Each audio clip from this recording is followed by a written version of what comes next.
नमस्कार दोस्तों, आज की क्लास में फिर से आपका एक बार स्वागत है। और आज का टॉपिक है हमारा फाइनेंशियल इमरजेंसी।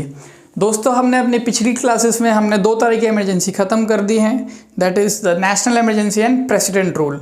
और आज हमारा जो टॉपिक है फाइनेंशियल इमरजेंसी, ये आज की क्लास में हम लोग ख़त्म कर लेंगे इस टॉपिक को भी। तो अगर बात करें दोस्तों फाइनेंशियल इमरजेंसी की, तो आर्टिकल 360 बहुत इम्पॉर्टेंट हो जाता है इस पॉइंट फाइनेंशियल इमरजेंसी के अगर पॉइंट ऑफ व्यू से देखा जाए, बिकॉज यही आर्टिकल प्रेसिडेंट को एम्पावर करता है टू प्रोक्लेम फाइनेंशियल इमरजेंसी। इसी आर्टिकल के तहत हमारे देश में फाइनेंशियल इमरजेंसी लगाई जा सकती है। तो आर्टिकल 360 दोस्तों क्या कहता है?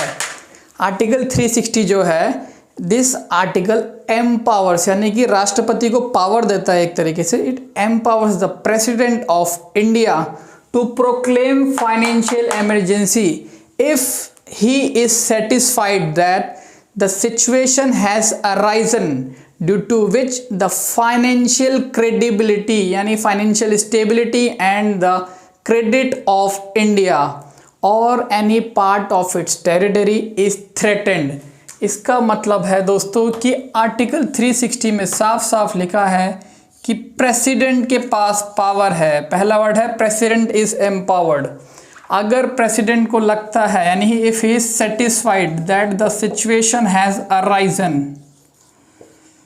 कौन सी सिचुएशन दोस्तों? की फाइनेंशियल क्रेडिबिलिटी, फाइनेंशियल क्रेडिबिलिटी यानी कि financial stability and credit of India, financial stability और क्रेडिट ऑफ इंडिया।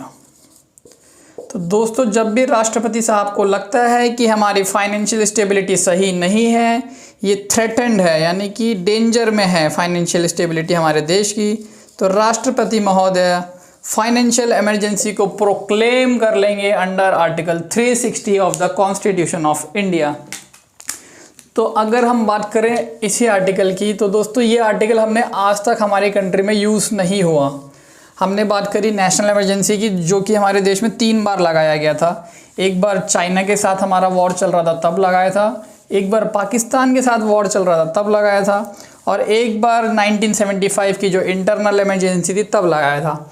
तो नेशनल वाला हमारा 3 बार लगा है। एंड जो प्रेसिडेंट रूल है वो तो दोस्तों मोर देन 100 टाइम्स लगा है। 100 बारी से ज़्यादा प्रेसिडेंट रूल लगाया गया है हमारी कंट्री में। बट जो फाइनेंशियल इमरजेंसी है, ये आज तक इसका यूज़ कभी भी नहीं हुआ, और भगवान ना करे कभी इस इमरजेंसी का यूज़ किया जाए, क्योंकि दोस्तों ये सबसे एक तरह से आप कह सकते हैं फाइनेंशियली अगर हम लोग वीक हो जाएंगे तो हमारे मतलब वर्ल्ड में हम बहुत सारे पिछड़े देशों में आ जाएंगे एक तरह से अगर हम देखें। तो कभी हम ये नहीं चाहेंगे कि ये इमरजेंसी हमारे देश में लगाई जाए। हालांकि एक बार ऐसी कंडीशन आन पड़ी थी अप्रॉक्सीमेट 1991, जो हमारे LPG रिफॉर्म्स आए थे जिस टाइम पे, उस टाइम पे हमारी इकोनॉमिक कंडीशन उतनी अच्छी नहीं थी। बट उस टाइम पे भी दोस्तों हमने इस इमरजेंसी का यूज़ नहीं किया, अपने आप को वैसे ही स्ट्रांग बनाया, बिना इमरजेंसी लगाए ही हमने अपने अंदर इम्प्रूवमेंट करी अपने देश के अंदर, और फाइनेंशियली हम स्ट्रांग हो गए विदाउट यूजिंग दिस इमरजेंसी। तो दोस्तों अगर इस इमरजेंसी की बात हम लोग करें, तो ये इमरजेंसी अगर राष्ट्रपति साहब एक बार प्रोक्लेम कर लेते हैं, यानी कि जैसे ही राष्ट्रपति साहब, प्रेसिडेंट साहब ये इमरजेंसी लगाते हैं, वैसे ही विदिन 2 मंथ्स हमें पार्लियामेंट का अप्रूवल लेना ज़रूरी हो जाता है। जैसे हमने पढ़ा नेशनल इमरजेंसी में हमें 1 महीने के अंदर लेना होता था, प्रेसिडेंट रूल में हमें 2 महीने के अंदर हमें पार्लियामेंट अप्रूवल चाहिए होता था, और फाइनेंशियल में भी हमें पार्लियामेंट का अप्रूवल 2 महीने के अंदर चाहिए होता है दोस्तों। और इसको भी सिंपल मेजॉरिटी से पास किया जाता है by both the houses of parliament, that is Lok Sabha and Rajya Sabha. दोनों हाउस से दोस्तों पास करते हैं।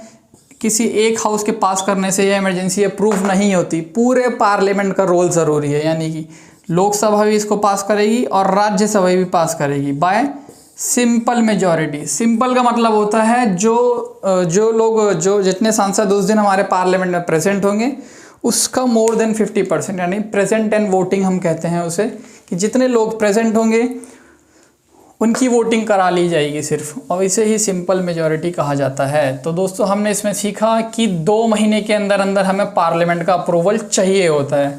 अगर 2 महीने के अंदर पार्लियामेंट का अप्रूवल नहीं मिला या पार्लियामेंट ने डिसअप्रूव कर दिया तो ये इमरजेंसी वहीं पर रद्द हो जाएगी, इसके आगे कंटिन्यू नहीं होगी। अब इस इमरजेंसी में एक क्लॉज बहुत इंपॉर्टेंट है जो कि बिल्कुल डिफरेंट है पिछली दोनों इमरजेंसी से। हमारा हमने देखा था कि नेशनल इमरजेंसी को अगर हमें बार बार एक्सटेंड करना है तो हर 6 महीने में पार्लियामेंट का अप्रूवल हमें चाहिए होता था। सेम इसमें क्या था, नेशनल में हम इनडेफिनेट पीरियड के लिए इमरजेंसी लगा सकते हैं, बट हर 6 महीने पे हमें पार्लियामेंट का अप्रूवल चाहिए होता था। राष्ट्रपति शासन में क्या था कि हम हर 6 महीने में हमें पार्लियामेंट का अप्रूवल लेना होता था, बट उसको इनडेफिनेट नहीं, सिर्फ और सिर्फ 3 साल के लिए लगा सकते थे। बट जो दोस्तों फाइनेंशियल इमरजेंसी है, इसमें है अगर एक बार पार्लियामेंट ने अप्रूवल दे दिया उसके बाद आपको दोबारा उसकी परमिशन लेने की ज़रूरत नहीं पड़ेगी। यानी कि once approved by parliament you don't have to take the permission, means you don't have to take the permission again and again। तो बस एक बार अगर आपने परमिशन ले ली तो आपको दोबारा परमिशन लेने की ज़रूरत नहीं पड़ेगी। जब तक राष्ट्रपति साहब फिर चाहेंगे तब तक हमारे देश में फाइनेंशियल इमरजेंसी चलती रहेगी। ये सिर्फ और सिर्फ रिवोक यानी कि कैंसिल कर सकते हैं अगर इस इमरजेंसी को, तो सिर्फ और सिर्फ राष्ट्रपति साहब कर सकते हैं। पार्लियामेंट का इसमें कोई भी रोल नहीं होता दोस्तों, सिर्फ और सिर्फ हमारे राष्ट्रपति साहब ही इस इमरजेंसी को रिवोक कर सकते हैं। और दूसरा ये था कि पीरियोडिक जो अप्रूवल हमें लेना पड़ता है हर 6 महीने पे बाकी इमरजेंसी में, इसमें हमें उसकी ज़रूरत नहीं है। एक बार अगर पार्लियामेंट ने अप्रूव कर दिया तो बार बार हमें अप्रूवल की ज़रूरत नहीं पड़ेगी दोस्तों। तो यही इस इमरजेंसी का सबसे इम्पॉर्टेंट क्लॉज हो जाता है कि अगर एक बार अप्रूवल दे दिया तो दोबारा अप्रूवल देने की ज़रूरत नहीं पड़ती। फिर जब तक यूनियन एग्जीक्यूटिव चाहती है यानी कि राष्ट्रपति साहब चाहते हैं तब तक हमारे देश में फाइनेंशियल इमरजेंसी लगी रहती है दोस्तों। और इसमें एक इम्पॉर्टेंट जो अमेंडमेंट था, 2 थे, मतलब एक 38 आपको याद रखना है, दूसरा 44।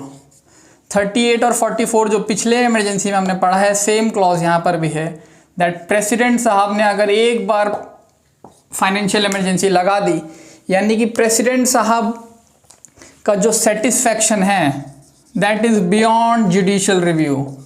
सुप्रीम कोर्ट, हाई कोर्ट इसमें कुछ भी छेड़खानी नहीं कर सकते। अगर राष्ट्रपति साहब ने डिक्लेयर कर दिया फाइनेंशियल इमरजेंसी, ये क्लॉज डाला गया था बाय 38 कॉन्स्टिट्यूशनल अमेंडमेंट एक्ट 1975। तो दोस्तों आप देख सकते हैं यहाँ पे बियॉन्ड जुडिशरी कर दिया, beyond judicial review.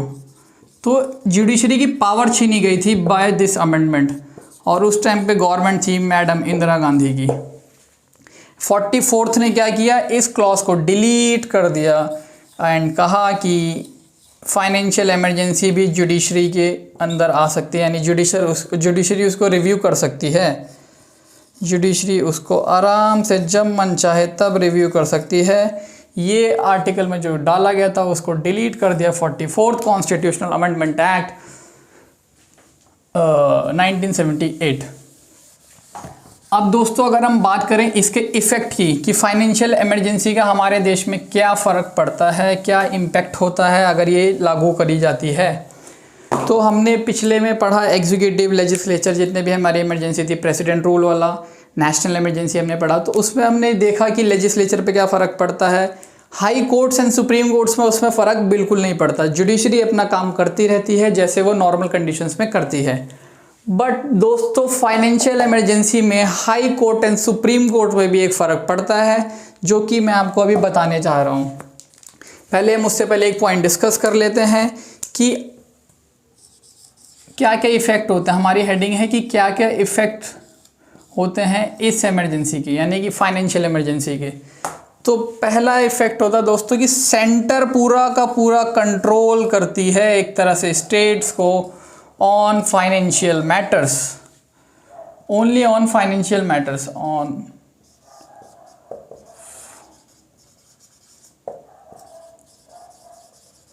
Financial matters, यानी कि सेंटर जो है एग्जीक्यूटिव डायरेक्शन देती है कि स्टेट गवर्नमेंट को पैसे कैसे खर्च करने हैं, एंड स्टेट गवर्नमेंट को वो बात माननी पड़ती है, एग्जीक्यूटिव डायरेक्शन।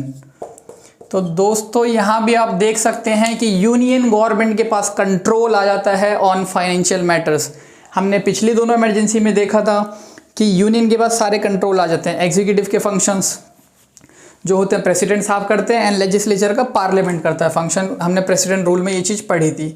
एंड फाइनेंशियल में भी आप देख सकते हैं कि यूनियन गवर्नमेंट के पास पावर रहती है कि एग्जीक्यूटिव डायरेक्शन देते हैं उनको कि उनको पैसे कैसे खर्च करने हैं स्टेट गवर्नमेंट को, कि यही इनको डायरेक्ट करेंगे कि क्या सोच समझ के खर्च करिए, फालतू खर्च मत करिए, और इनको इनकी सारी बातें माननी कंपलसरी हैं। They has to follow the direction of the central government. दोस्तों ये है, but this is only on financial matters, क्योंकि अभी हमारी जो बात चल रही है दैट इज़ फाइनेंशियल इमरजेंसी। पहला पॉइंट था दोस्तों, ये पहला इफेक्ट था, मतलब ये जो हमने पढ़ा कि सेंटर डायरेक्शन देगा कि पैसा कैसे आपको इस्तेमाल करना है अपने स्टेट के अंदर। दूसरा है दोस्तों कि जो भी स्टेट लेजिस्लेचर बिल पास करती है, मतलब मनी बिल और फाइनेंशियल बिल, एक तरह से ये भी वही है कि स्टेट कंसोलिडेटेड फंड से कैसे पैसे बाहर निकालते हैं, ये सब भी जो काम होता है इसको भी एक तरह से यूनियन कंट्रोल करती है। कैसे करती है? जैसे ही स्टेट गवर्नमेंट ने ये बिल पास किया during financial emergency, money bill और फाइनेंशियल बिल, तो ये बिल को रिजर्व कर लिया जाता है for the consideration of the president of India. Money bill हो चाहे फाइनेंशियल बिल हो, उस बिल को अगर विधानसभा ने पास किया है स्टेट के, उसके बावजूद वो अपने पैसे यूज़ नहीं कर सकते, पैसे को निकाल नहीं सकते कंसोलिडेटेड फंड ऑफ स्टेट से, क्योंकि वो रिज़र्व कर लिया जाता है कि राष्ट्रपति साहब उसको रिकंसिडर करें कि क्या क्या इन्होंने बिल में लिखा है, मनी बिल में इतने पैसे की इनकी ज़रूरत है भी कि नहीं।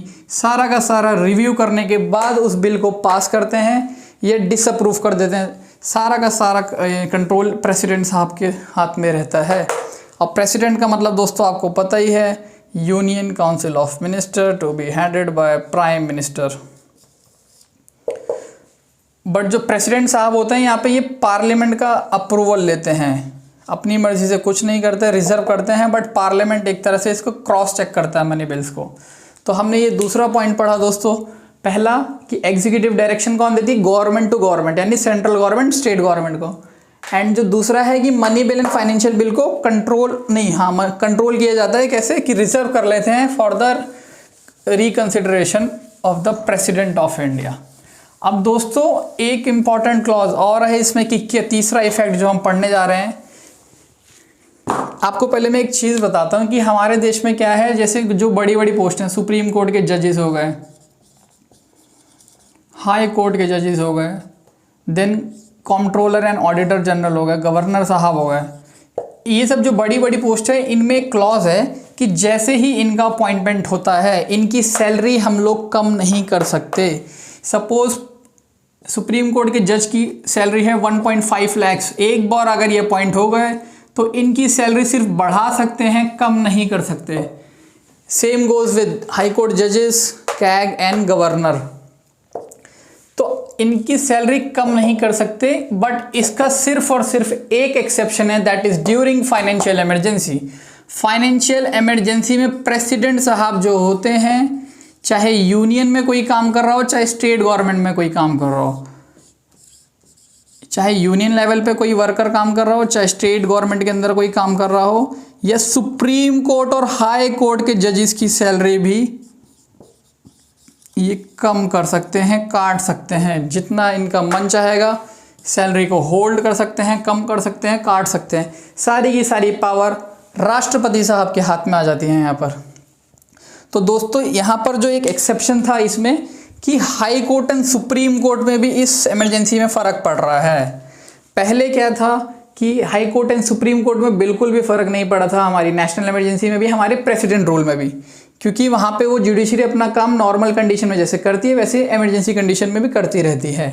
But during financial emergency high court and supreme court के जजेस पे भी इफ़ेक्ट पड़ता है, क्योंकि उनकी सैलरी कम कर सकती है union government, that is the president of India. तो दोस्तों फाइनेंशियल इमरजेंसी के बस इतने ही पॉइंट्स हैं, हमने सारे के सारे डिस्कस कर लिए। ये इस इमरजेंसी में ज़्यादा कुछ है नहीं, बस इसकी एक इम्पॉर्टेंट बात ये है कि हमारे देश में आज तक फाइनेंशियल इमरजेंसी कभी भी नहीं लगाई गई और उम्मीद करते हैं कि आगे भी कभी हमें ज़रूरत ना पड़े। तो दोस्तों हमने इसके जान ली इफ़ेक्ट, इसका आर्टिकल 360 होता है। फिर इसके बाद हमने पढ़ा 38 कॉन्स्टिट्यूशनल अमेंडमेंट एक्ट, जिसने जुडिशरी के बियॉन्ड कर दिया था फाइनेंशियल इमरजेंसी को। फिर उसके बाद हमने पढ़ा कि सिंपल मेजॉरिटी चाहिए होती है। फिर सेकंड पॉइंट पढ़ा कि पार्लियामेंट का अप्रूवल अगर एक बार मिल जाए तो दोबारा पीरियोडिक अप्रूवल लेने की ज़रूरत नहीं पड़ती है। और तीसरा पॉइंट हमने उसमें पढ़ा था कि simple majority once approved by the parliament, फिर दोबारा अगेन एंड अगेन उसकी नहीं लेनी पड़ती परमिशन। हमने ये सारे पॉइंट्स डिस्कस किए दोस्तों। और कोई भी मैक्सिमम पीरियड डिफाइन नहीं है कॉन्स्टिट्यूशन में। सपोज अगर एक बार पार्लियामेंट ने अप्रूव कर दिया तो कोई मैक्सिमम टाइम लिमिट नहीं है कि कब तक इमरजेंसी चल सकती है। तो ये टोटल कंट्रोल प्रेसिडेंट साहब के हाथ में रहता है, क्योंकि यही उस इमरजेंसी को रिवोक कर सकते हैं।